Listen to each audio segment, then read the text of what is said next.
എല്ലാവർക്കും കേരള PSC ട്രെൻഡ്സിലേക്ക് വീണ്ടും സ്വാഗതം. നമ്മുടെ ചാനലിൽ ഇപ്പോൾ വന്നുകൊണ്ടിരിക്കുന്ന വീഡിയോ എന്ന് പറഞ്ഞാൽ SCRTൻ്റെ റിവിഷൻ സീരീസ് ആണ്. ദിവസവും ഒരു 10 SCRT ചോദ്യങ്ങളും അതുമായി അനുബന്ധപ്പെട്ട വിവരങ്ങളാണ് നമ്മൾ ചർച്ച ചെയ്യുന്നത്. ഇപ്പോൾ വീഡിയോയിലേക്ക് പോകുന്നതിന് മുമ്പ് എൻ്റെ വീഡിയോ നിങ്ങൾക്ക് ഉപകാരപ്പെട്ടാൽ, എൻ്റെ ചാനൽ കൊണ്ട് എന്തെങ്കിലും ഉപകാരം നിങ്ങൾക്കുണ്ടായാൽ മാത്രം എൻ്റെ ചാനലൊന്ന് സബ്സ്ക്രൈബ് ചെയ്യുക. നമുക്ക് ടെലിഗ്രാം ഗ്രൂപ്പ് ഉണ്ട്. ടെലിഗ്രാം ഗ്രൂപ്പ് ജോയിൻ ചെയ്യാൻ താല്പര്യമുള്ളവർ അതിൽ ജോയിൻ ചെയ്യുക. ടെലിഗ്രാം ഗ്രൂപ്പിൽ ലിങ്ക് ബയോയിലുണ്ട്. ലിങ്ക് നിങ്ങൾക്ക് കയറാൻ കഴിയുന്നില്ല എന്നുണ്ടെങ്കിൽ ടെലിഗ്രാമിൽ മുകളിൽ കാണുന്ന രീതിയിൽ കീവേഡ് സെർച്ച് ചെയ്താൽ നമ്മുടെ ഗ്രൂപ്പിൽ ജോയിൻ ചെയ്യാവുന്നതാണ്. അപ്പോൾ എല്ലാവരും ടെലിഗ്രാം ഗ്രൂപ്പിലും ജോയിൻ ചെയ്യുക. ടെലിഗ്രാം ഗ്രൂപ്പിലും നമ്മൾ ഈ SCRTയുടെ പോൾ രീതിയിൽ അറ്റൻഡ് ചെയ്യുക. അപ്പോൾ പോളുകളൊക്കെ അറ്റൻഡ് ചെയ്താൽ നിങ്ങൾക്ക് ഒന്നും കൂടി റിവിഷൻ ഉപകാരപ്രദമാവുമെന്ന് വിചാരിക്കുന്നു. അപ്പോൾ നമ്മുടെ ടെലിഗ്രാം ഗ്രൂപ്പിൽ എല്ലാവരും ജോയിൻ ചെയ്യുക. ആദ്യത്തെ ചോദ്യം നോക്കാം. ഗുരുവായൂർ സത്യാഗ്രഹവുമായി ബന്ധപ്പെട്ട് താഴെ പറയുന്ന പ്രസ്താവനകളിൽ ശരിയായ പ്രസ്താവന ഏതൊക്കെയാണ്? ഒന്നാമത്തെ പ്രസ്താവന, സമത്വ സമൂഹ സൃഷ്ടി എന്ന ലക്ഷ്യത്തോടെ ഐത്തോച്ചാടനം, ആരാധനാ സ്വാതന്ത്ര്യം എന്നിവ നേടിയെടുക്കൽ എന്നിവ കൂടി എന്ത് ചെയ്തു? സ്വാതന്ത്ര്യ പ്രസ്ഥാനത്തിന്റെ ഭാഗമായി. സമത്വ സമൂഹ സൃഷ്ടി എന്ന ലക്ഷ്യത്തോടെ ഐത്തോച്ചാടനവും അതുപോലെ ആരാധന സ്വാതന്ത്ര്യം നേടിയെടുക്കൽ എന്നിവ എന്ത് ചെയ്തു? എന്നിവ കൂടി സ്വാതന്ത്ര്യ പ്രസ്ഥാനത്തിന്റെ ഭാഗമായി മാറി. ആ പ്രസ്താവന എന്താണ്? ശരിയാണ്.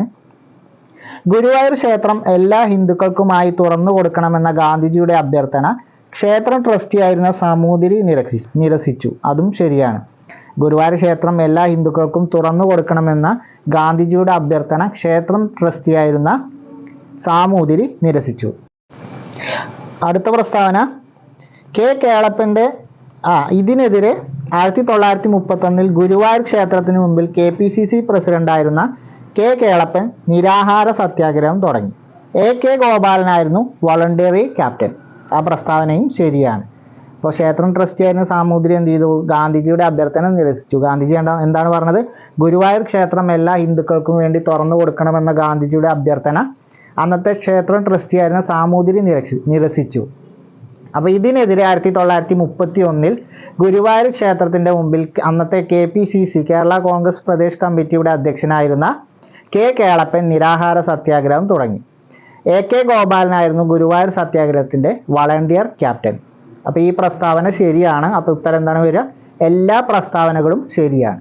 ഗുരുവായൂർ സത്യാഗ്രഹത്തിലെ മറ്റൊരു ഇതിൽ നേതൃത്വം നൽകിയ മറ്റൊരാളായിരുന്നു ആര്? P. കൃഷ്ണപിള്ള. അപ്പോൾ P. കൃഷ്ണപിള്ള, AK ഗോപാലൻ, കേളപ്പൻ എന്നിവരൊക്കെ ആയിരുന്നു അന്ന് ഗുരുവായൂർ സത്യാഗ്രഹത്തിന് നേതൃത്വം നൽകിയത്. അന്ന് ഇവരൊക്കെ എന്താണ്? കോൺഗ്രസിന്റെ കേരളത്തിലെ നേതാക്കന്മാരായിരുന്നു ഇവരൊക്കെ. അന്ന് ഇവർ കമ്മ്യൂണിസ്റ്റ് ആയിട്ട് മാറിയിട്ടില്ല. കൃഷ്ണപിള്ളയും AK ഗോപാലനൊന്നും അന്ന് കമ്മ്യൂണിസ്റ്റ് പാർട്ടി ആയിട്ട് മാറിയില്ല. അന്ന് കേളപ്പൻ എന്ന് പറഞ്ഞാൽ അന്നത്തെ KPCCയുടെ അധ്യക്ഷനായിരുന്നു. അപ്പോൾ അദ്ദേഹത്തിന്റെ നേതൃത്വത്തിലാണ് 1931 ഗുരുവായൂർ ക്ഷേത്രത്തിന്റെ മുമ്പിൽ നിരാഹാര സത്യാഗ്രഹം ആരംഭിച്ചത്. ഗുരുവായൂർ ക്ഷേത്രം എല്ലാ ഹിന്ദുക്കൾക്കും തുറന്നു കൊടുക്കണം എന്നാവശ്യപ്പെട്ടുകൊണ്ടായിരുന്നു 1931 ഗുരുവായൂർ സത്യാഗ്രഹം.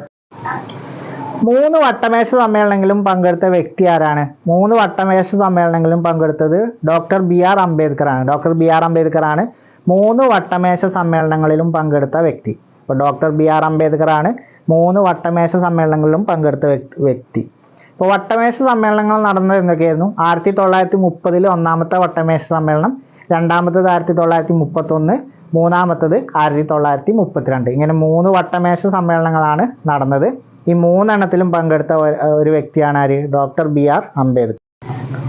പൂനെ സന്ധി നടന്ന വർഷം 1932 ആണ്. അപ്പോൾ പൂനെ സന്ധി നടന്നത് 1932 ആണ്. മഹാത്മാഗാന്ധിയും BR അംബേദ്കറും തമ്മിലാണ് പൂനെ സന്ധി നടന്നത്. പൂനെ സന്ധി ഒപ്പിട്ടത്. അപ്പോൾ 1932 അവസാന വട്ടമേശ സമ്മേളനം നടന്നത്. 1932 ആ വർഷം തന്നെയാണ് പൂനെ സന്ധി നടന്നത്. അപ്പോൾ പൂനെ സന്ധി, അവസാന വട്ടമേശ സമ്മേളനം ഒക്കെ 1932. ആദ്യത്തെ വട്ടമേശ സമ്മേളനം നടന്ന വർഷം 1930 ആണ്. ആദ്യത്തെ വട്ടമേശ സമ്മേളനം നടന്ന വർഷം എന്ന് പറയുന്നത് 1930 ആണ്. 1930, 31, 32 വർഷങ്ങളിലാണ് വട്ടമേശ സമ്മേളനങ്ങൾ നടന്നത്. അതിൽ ആദ്യത്തേത് നടന്ന 1930 ആണ്. അവസാനത്തേത് 1932 ആണ്. ഗാന്ധിജി പങ്കെടുത്ത വട്ടമേശ സമ്മേളനം എന്ന് പറഞ്ഞത് 1931 രണ്ടാം വട്ടമേശ സമ്മേളനത്തിലാണ് ഗാന്ധിജി പങ്കെടുത്തത്. അവസാനത്തെ വട്ടമേശ സമ്മേളനം നടന്നത് 1932 നമ്മളിപ്പോൾ നേരത്തെ ചോദ്യത്തിൽ അനുബന്ധമായി പറഞ്ഞതാണ്. അപ്പോൾ ആദ്യത്തേത് 1930, അവസാനത്തെ വട്ടമേശ സമ്മേളനം 1932. 1930, 31, 32 വർഷങ്ങളാണ് വട്ടമേശ സമ്മേളനങ്ങൾ നടന്നത്. 1930 ആദ്യത്തേതും 1932 അവസാനത്തേതും. രണ്ടാമത്തെ വട്ടമേശ സമ്മേളനമായ 1931 വട്ടമേശ സമ്മേളനത്തിലാണ് മഹാത്മാഗാന്ധിജി പങ്കെടുത്തത്. പൂനെ സന്ധി ആരൊക്കെ തമ്മിലായിരുന്നു പൂനെ സന്ധി നടന്നത്? നമ്മൾ ആദ്യത്തെ ചോദ്യത്തിൽ ചർച്ച ചെയ്ത കാര്യമാണ്. ഗാന്ധിജിയും അംബേദ്കറും തമ്മിലാണ് പൂനെ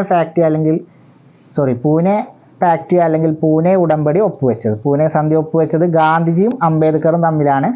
എന്താണ് പൂനെ സന്ധി എന്നുള്ളത് നമുക്ക് അടുത്ത ചോദ്യങ്ങളിൽ വിശദമായി പഠിക്കാണ്ട്, അതുകൊണ്ട് ഇപ്പോൾ ജസ്റ്റ് പറയുന്നുള്ളൂ. അപ്പോൾ ഗാന്ധിജിയും അംബേദ്കറും തമ്മിലായിരുന്നു പൂനെ സന്ധി നടന്നത്. വർഷം 1932. അവസാന വട്ടമേശ സമ്മേളനം നടന്ന 1932. അതേ വർഷം തന്നെയാണ് ഗാന്ധിജിയും അംബേദ്കറും തമ്മിൽ പൂനെ സന്ധി നടന്നത്. പൂനെ സന്ധിയുമായി ബന്ധപ്പെട്ട് തെറ്റായ പ്രസ്താവന കണ്ടെത്താനാണ്. അപ്പോൾ പ്രസ്താവനകൾ നോക്കാം. 4 പ്രസ്താവനകളുണ്ട്. അതിൽ തെറ്റായത് കണ്ടെത്താനാണ്. അധസ്ഥിത ജനവിഭാഗത്തിന് പ്രത്യേക നിയോജക മണ്ഡലങ്ങൾ ബ്രിട്ടീഷ് ഗവൺമെൻറ് സംവരണം ചെയ്തു. അപ്പോൾ അംബേദ്കറുടെ ആവശ്യപ്രകാരം 3 വട്ടമേശ സമ്മേളനങ്ങളിലും അംബേദ്കർ പങ്കെടുത്തു എന്ന് നമ്മൾ പറഞ്ഞു. അപ്പോൾ അധസ്ഥിതർക്ക് വേണ്ടിയായിരുന്നു അംബേദ്കറുടെ പ്രവർത്തനം. അപ്പോൾ അദ്ദേഹത്തിൻ്റെ ആവശ്യപ്രകാരം ബ്രിട്ടീഷുകാർ എന്ത് ചെയ്തു? അധസ്ഥിത ജനവിഭാഗത്തിന് പ്രത്യേക നിയോജക മണ്ഡലങ്ങൾ എന്ത് ചെയ്തു? സംവരണം ചെയ്തു. അപ്പോൾ ഒന്നാമത്തെ പ്രസ്താവന ശരിയാണ്. അധസ്ഥിത ജനവിഭാഗത്തിന് പ്രത്യേക നിയോജക മണ്ഡലങ്ങൾ ബ്രിട്ടീഷ് ഗവൺമെൻറ് സംവരണം ചെയ്തു. അധസ്ഥിതർ മുഖ്യധാരയിൽ നിന്ന് മാറ്റി നിർത്തപ്പെടാൻ ഇത് കാരണമാകുമെന്ന് ഗാന്ധിജി വാദിച്ചു. അപ്പോൾ ഇങ്ങനെ അധസ്ഥിത ജനവിഭാഗത്തിന് പ്രത്യേക നിയോജക മണ്ഡലങ്ങൾ ബ്രിട്ടീഷ് ഗവൺമെൻറ് സംവരണം ചെയ്തത് എന്ത് ചെയ്തു? ഗാന്ധിജി എതിർത്തു. അദ്ദേഹത്തിൻ്റെ വാദം എന്തായിരുന്നു? അധസ്ഥിതർ മുഖ്യധാരയിൽ നിന്ന് മാറ്റി നിർത്തപ്പെടാൻ ഈ ഒരു സംവരണം കാരണമാകുമെന്ന് ഗാന്ധിജി വാദിച്ചു. ആ പ്രസ്താവനയും ശരിയാണ്. അധസ്ഥിതർ മുഖ്യധാരയിൽ നിന്ന് മാറ്റി നിർത്തപ്പെടാൻ ഈ പ്രത്യേക സംവരണ മണ്ഡലങ്ങൾ കാരണമാകുമെന്ന് ഗാന്ധിജി വാദിച്ചു. ബ്രിട്ടീഷ് ഗവൺമെന്റിന്റെ നയത്തിനെതിരെ ഗാന്ധിജി മരണം വരെ ഉപവസിക്കാൻ തീരുമാനിച്ചു.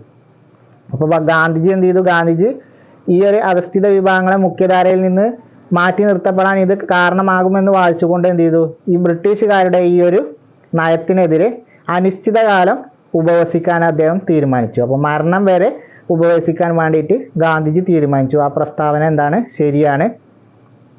ബ്രിട്ടീഷ് ഗവൺമെന്റിന്റെ നയത്തിനെതിരെ ഗാന്ധിജി മരണം വരെ ഉപവസിക്കാൻ തീരുമാനിച്ചു. ഏതാണ് നയം? അധസ്ഥിത ജനവിഭാഗത്തിന് പ്രത്യേക നിയോജക മണ്ഡലങ്ങൾ സംവരണം ചെയ്ത നയത്തിനെതിരെ. അപ്പോൾ ഇതിനെക്കുറിച്ച് ഗാന്ധിജിയുടെ അഭിപ്രായം എന്താണ്? അധസ്ഥിത ജനവിഭാഗം മുഖ്യധാരയിൽ നിന്ന് മാറ്റി നിർത്തപ്പെടാൻ ഈ സംവരണം കാരണമാകും എന്ന് ഗാന്ധിജി അഭിപ്രായപ്പെട്ടു. അതിൻ്റെ അടിസ്ഥാനത്തിലാണ് അദ്ദേഹം ഈ ഒരു നിയമം പിൻവലിക്കുന്നതിന് വേണ്ടിയിട്ട് അനിശ്ചിതകാലം മരണം വരെ അദ്ദേഹം നിരാഹാരം ഉപവസിക്കാൻ തീരുമാനിച്ചത്.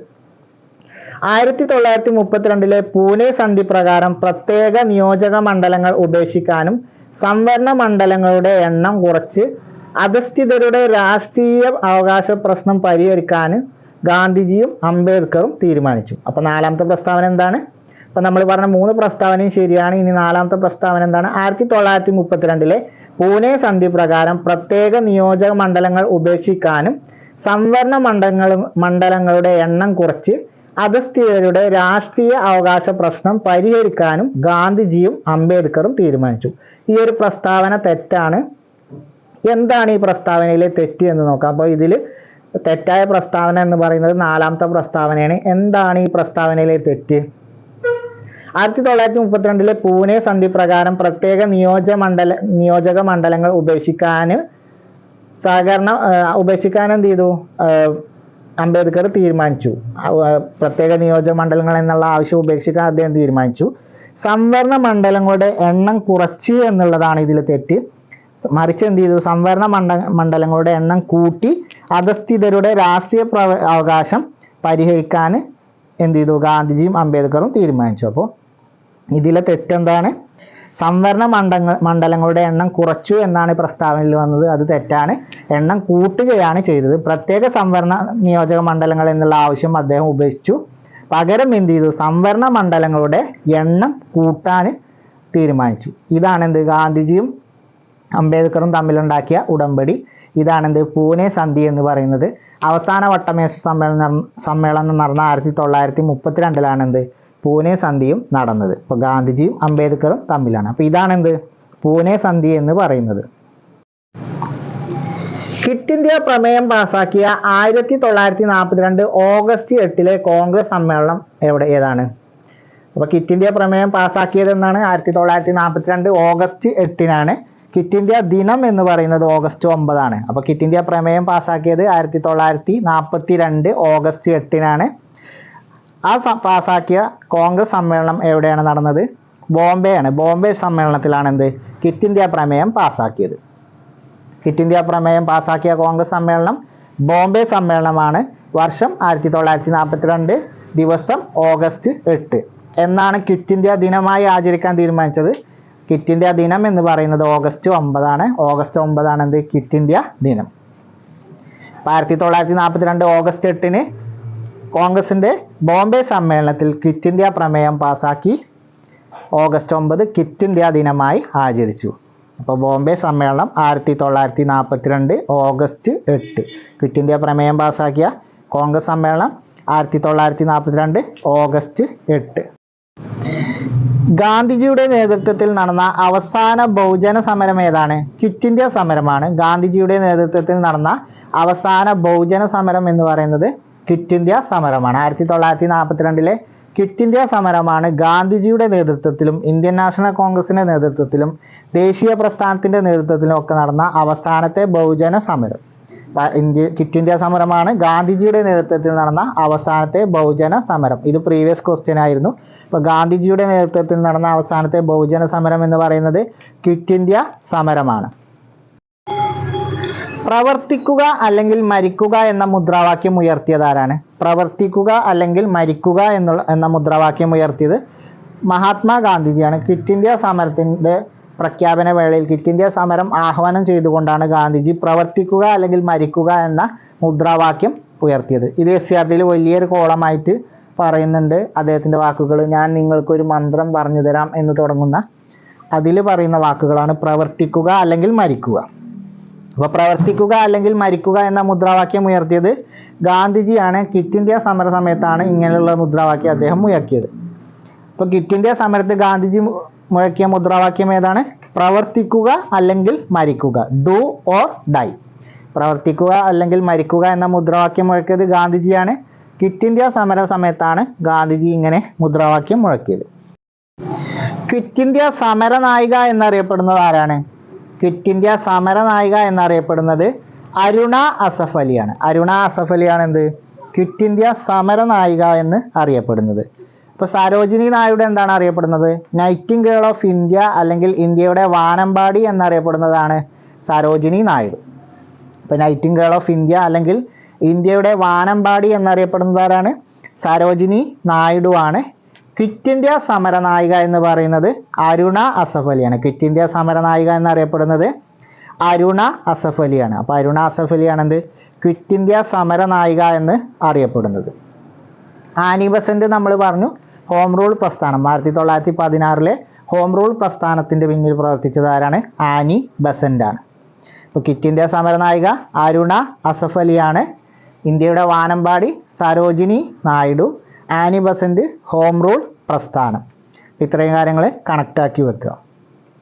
ക്വിറ്റ് ഇന്ത്യ സമരത്തിൽ പങ്കെടുത്തതിൻ്റെ പേരിൽ ഗാന്ധിജി, നെഹ്റു അങ്ങനെ ഉൾപ്പെടെയുള്ള മുൻനിര നേതാക്കളെ മുഴുവൻ അറസ്റ്റ് ചെയ്ത് ബ്രിട്ടീഷുകാർ ജയിലിലാക്കി. അതിൽ ഗാന്ധിജിയെ പൂനെയിലെ ആഗാഖാൻ കൊട്ടാരത്തിലെ ജയിലിലാണ് ഗാന്ധിജിയെയും അദ്ദേഹത്തിൻ്റെ പത്നിയായ കസ്തൂർബ ഗാന്ധിയെയും ജയിലിൽ പാർപ്പിച്ചത്. അപ്പോൾ ഈ ഒരു സമയത്ത് രഹസ്യമായിക്കൊണ്ട് ക്വിറ്റ് ഇന്ത്യ സമരത്തിന് നേതൃത്വം നൽകിയ ആളുകളാണ് അരുണ അസഫ് അലിയും ജയപ്രകാശ് നാരായണും അരുണ അസഫ് അലിയുമാണ് എന്ത് ക്വിറ്റ് ഇന്ത്യ സമരത്തിന് ഒളിവിൽ നിന്നുകൊണ്ട് നേതൃത്വം നൽകിയത്. അതുകൊണ്ടാണ് ഇവരുടെ ഈ ഒരു പോരാട്ടത്തിൻ്റെ പേരിലാണ് ഇവരെ ക്വിറ്റ് ഇന്ത്യ സമരനായിക എന്ന് വിശേഷിപ്പിക്കപ്പെടുന്നത്. അപ്പോൾ ക്വിറ്റ് ഇന്ത്യ സമരത്ത് പ്രധാന നേതാക്കളൊക്കെ അറസ്റ്റിലായപ്പോൾ രഹസ്യമായിട്ട് ഒളിവിൽ നിന്നുകൊണ്ട് സമരത്തിന് നേതൃത്വം നൽകിയ രണ്ടാളുകളാണ് അരുണ അസഫ് അലിയും ജയപ്രകാശ് നാരായണും. അതുകൊണ്ടാണ് അരുണ അസഫ് അലിയെ ക്വിറ്റ് ഇന്ത്യ സമരനായിക എന്ന് വിളിക്കാനുള്ള കാരണം. അപ്പോൾ ഈ ഒരു 11 ചോദ്യങ്ങളാണ് ഇന്നത്തെ വീഡിയോയിൽ നമ്മൾ പഠിച്ചത്. ബാക്കി ചോദ്യങ്ങളുമായി അടുത്ത വീഡിയോയിൽ നാളെ കാണാം. അതുവരെ എല്ലാവർക്കും താങ്ക് യു.